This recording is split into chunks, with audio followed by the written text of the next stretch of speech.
Yo, what's up YouTube? Firefist Chris here, and today I'm going to bring you guys a different style of video. This is going to be a matchup video against Yellow while piloting Rebecca. So obviously it's not a great matchup. Just going into it, you need to know to be very patient throughout the match. It's going to look very bad because honestly it's going to be matches where they'll probably have like 6-7 life before you can slowly win the game. And I'm just going to show you what kind of things you want to mulligan for, if you should be going first or second, and just kind of go more in depth as a follow-up video to my last video I made. I ended up taking this exact deck profile to my store championships and winning it. And I did play against a Big Mom as well as a Katakuri in it. And this is the ways I found helps a lot in that matchup. Against blue, honestly, I really don't have many tips. It's kind of just an auto loss. It is what it is. But if your locals doesn't have that many blue or it has very little yellow, you just want to help understand how to beat that matchup, I'm just going to go through what you're looking to do. So obviously to start off, you want to try to take second as much as you possibly can from yellow. It throws them off their curve and it gives you an easier curve to deal with. If they are on the 3-5-7 curve, it's a lot easier to deal with, and it takes a turn longer for them to 10 drop you, which might be just enough to get your final piece to set up. So that way you want to be able to be on your 10 down first to drop Kuzan. Once Kuzan's on the board, yellow has no way of removing it, and it's just a constant -5. So what it does, it kind of helps you, because a lot of times with Orlumbus, they are very quick to get rid of it. So they'll try to Thunderbolt it, they'll try to Katakuri Orlumbus into your life. They want to make sure they get rid of that as soon as possible, so that way you don't have any cost reduction to be able to remove their characters as well. So with that being said, these are the cards, I'm going to just list them out here, that you want to be mulliganing for this deck. So first would be Kyros. So Kyros, I am only running 3. However, this card is really important in the yellow matchup because it sticks on board. There's no really way for them to get rid of it. They can't just Thunderbolt it off board, especially if you have the stage card. And I guess that is something else to note. The stage card, at least early on, is not super important. So whereas other matchups, especially against like red, you want to make sure to kind of have the Leos and have the Rebeccas in hand to search your stage card and dig further into your deck. And this matchup, you don't necessarily need it until later on, until you're kind of really ready to drop the Luffy, honestly, because you're not going to be attacking their life. You want to kind of make it so you're only get rid of their board.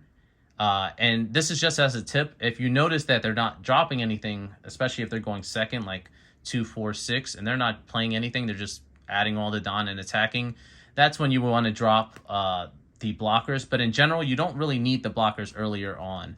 What I can suggest is just countering out of anything you can counter out of, especially on your characters. If you're swinging at their characters, just counter out of whatever they're swinging on.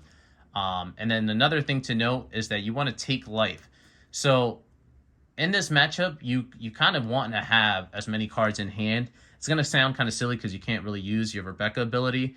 But if you go ahead and mulligan for these cards, so I'll just get through the rest of the list so I can just lay them all out. But you want to go ahead and have Kyros, it's just hard card to deal with. Next, you want to have the cost reduction. So we have Tashigi and Orlumbus. These cards are very important. Honestly, both of them are really good. But you really do need to see Orlumbus. You do run 4 of it, so you want to mulligan for that. In this deck, I'm running 3 Garps, so you want to mulligan for Garp. You will need to see, and you need to see Sabo. And I did put them to the side, but these cards that you probably don't need to mulligan as much for, you do not need to see these cards at all. You're going to see these eventually. It's very, especially in this matchup, you do not need to see any of those cards, as well as the same for the blockers. So any type of blockers that you have as well, they're going to come they're going to become useful at the later half of the game when they start dropping the 10 drop moms, and you just need to constantly play a wall of blockers while you're slowly going for game. That's kind of when you want to save the blockers for.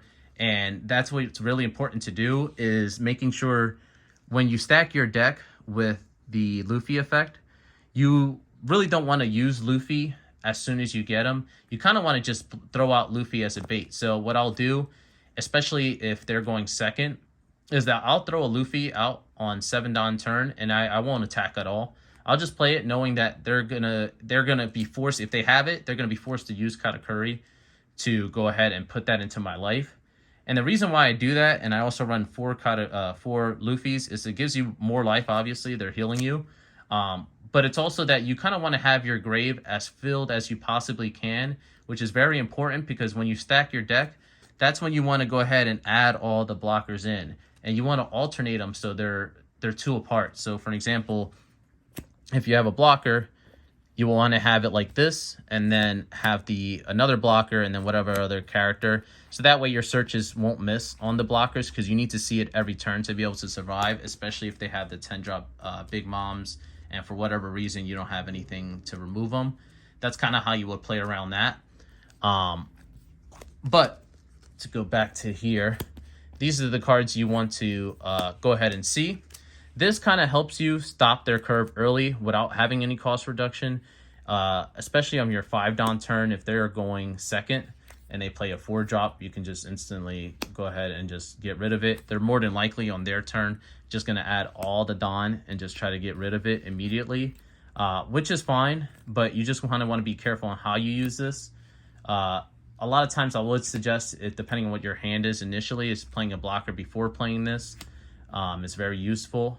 But these are the cards that will help you win the matchup. Sabo is very good for just clearing up your hand, fixing bad hands, obviously, as well as when they get the 10-drop Big Moms and they're starting to chain them, you just use this to block your life, so that way you don't have to counter when they attack for 5.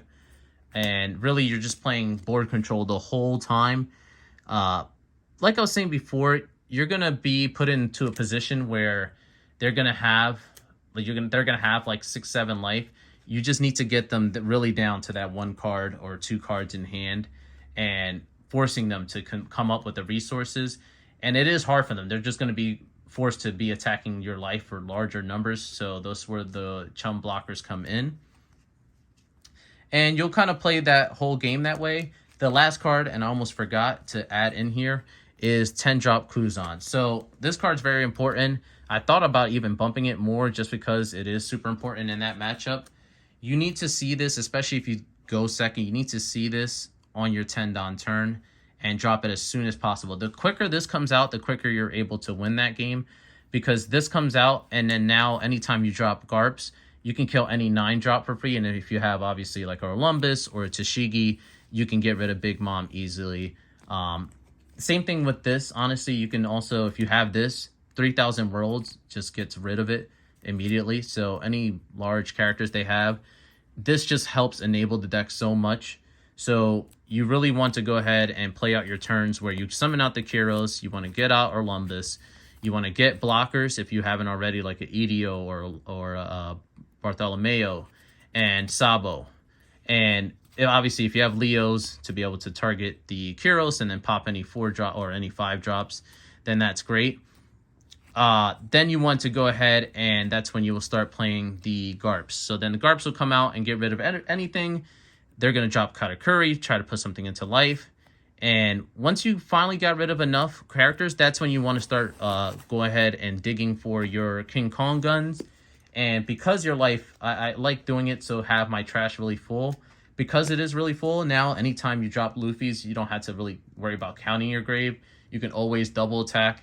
And you want to play Luffy's out and kind of just sit on them. You just drop a Luffy, sit behind blockers, try to see if you can drop another one. That's like honestly best case scenario, because what's going to happen is that then you're going to have to go for a game at a certain point, and they could get a Beige, they can get a Sanji. There's a lot of triggers that they can get, Shirahoshi.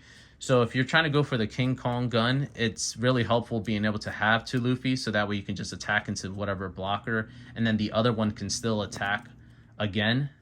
And that's kind of really the win condition. Let me know, guys, if you thought this was helpful, as well as if there's any tips you guys have for what you guys want to see. I will try to go ahead and start uploading more of like a screen captures on the sim to be able to better explain it or just show you guys like how the turn plays go. But at least for this, I just kind of wanted to show what exactly in this deck you should be looking for if you're looking to beat yellow. And these would be the key cards to do so. Honestly, it really is like, it's more of a matchup where you have to be very patient. And honestly, you kind of have to hope, like, it's not going to be every match where they're going to see multiple Katakuris. There might be some matches they don't have any at all.